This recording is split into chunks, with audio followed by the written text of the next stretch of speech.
कार्तिक का महीना आ गया। हेमंते प्रथमे मासी, हेमंत ऋतु, नंद ब्रज कुमारी का चेरु हविष्यन भुंजाना, कात्यायन अर्चन व्रतम। अब जमाना नहीं, पुराने जमाने में अब भी कहीं कहीं बहुत बड़े दाते याद हो, जहां जहां सड़क पहुंच गई, बत्ती पहुंच गई, वहीं वहीं भारतीयता मर गई, वहां वहां मॉडर्न जमाना आ गया। आज भी जहां बिल्कुल देहात है, आज वहां भी सदाचरण विद्यमान है। आपके यहाँ पहले बेटियों को अम्मा कहती थी जाओ सावन स्नान करो, बैसाख में नहाती थी कि नहीं, कार्तिक नहाना है, माघ में नहाना है, पूरे महीना में नहाती थी। जिनके दिवाली होते थे बेटियां, और नहाने के बाद 4 बजे और मैया गौरी की पूजा करती थी।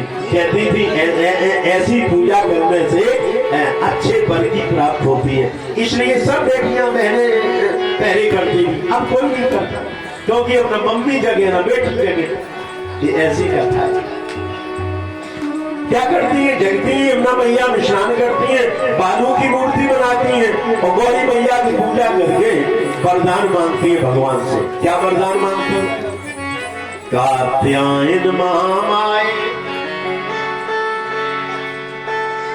योग शक्ति अधीश्वरी, महायोगिनीश्वरी, नंद गोप सुतम देवी पति में पुरते नमा। नंद के गोप के बेटा कृष्ण हमारे पति बन गया। अब ये क्या मतलब है? ऐसे पति जैसे हम अपने पत्नी के आधार कार्ड में पति बने, ऐसी पति है?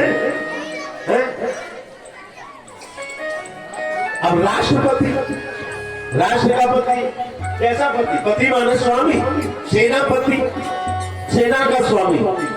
भगवान कैसे? श्रियापति, जगतपति, धरापति, अखिल जीवानापति। तो गोपियां क्या गलत करती है? क्या गोपियों ने गलत कर दिया? पति माने रक्षा करने वाला, पति माने भरण पोषण करने वाला, पति माने स्वामी। गोपियां चाहती है कि कृष्ण हमारे जीवन भर की रक्षा करने वाले बन जाए। अब करती क्या है? वो नग्न स्नान करती है।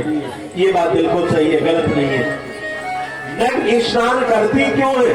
वो उनकी मजबूरी है, वो उनकी मजबूरी है, इसलिए नग्न स्नान करती है। क्यों? दूसरा कपड़ा ही नहीं है उनके पास। ये गरीबों की कथा है।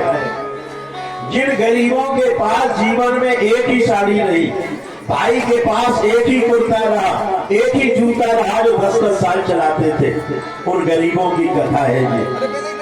और कुमारिका का मतलब क्या है? कुमारिका का मतलब आयु से नहीं है।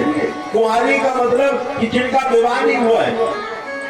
भैया भी पूछते थे कुमार, कुमार माने विवाह होना नहीं है, कुमार माने पुत्र है, कुमार माने छोटा है, कुमार माने भैया है, कुमारी माने बहन है। कौमार्यावस्था उसे कुमारी कहते हैं।